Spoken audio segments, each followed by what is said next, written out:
নমস্কার বন্ধুরা, আজকে আমি আবার সন্ধ্যে স্ন্যাক্স নিয়ে ফিরে এলাম। তো আজকে আমি করে নিয়েছি ডিমের চপ। চলুন আজকে আপনাদের সাথে একটু রেসিপিটা শেয়ার করে নিই। তো প্রথমেই কিছু পরিমাণ আলু আর কটা ডিম নিয়ে আমি ভালো করে সেদ্ধ করে নেব। তারপরে ডিমটাকে অর্ধেক করে আমি কেটে নেব। এবার আলুটাকে আমি ভালো করে চটকে নেব।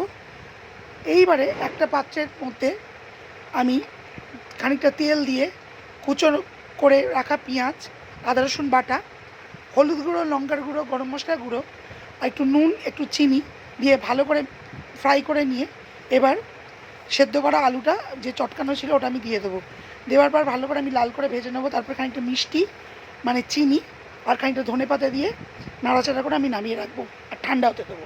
এরপর যে সেদ্ধ করা কেটে রেখেছিলাম ডিমগুলো অর্ধেক করে, সেই অর্ধেক করা ডিমের ওপর আলুর পুরটা আমি ভালো করে চতুর্দিক থেকে লাগিয়ে নেবো। ঠিক একটু লম্বা করে ডিমের চপের যেমন শেপ হয় ওরকম করে আমরা শেপ করে নেবো।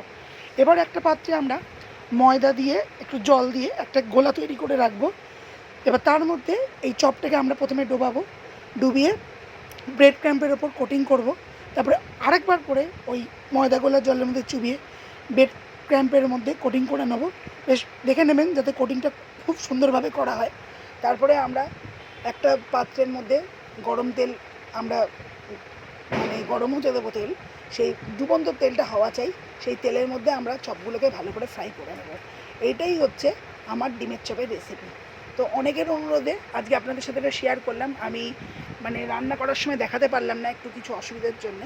তো যাই হোক, আপনাদের যদি ভালো লাগে অবশ্যই একটা কমেন্ট করে জানাবেন, লাইক করবেন, শেয়ার করবেন, ফলো করবেন, সাবস্ক্রাইব করে দেবেন। শুভ সন্ধ্যা, টাটা।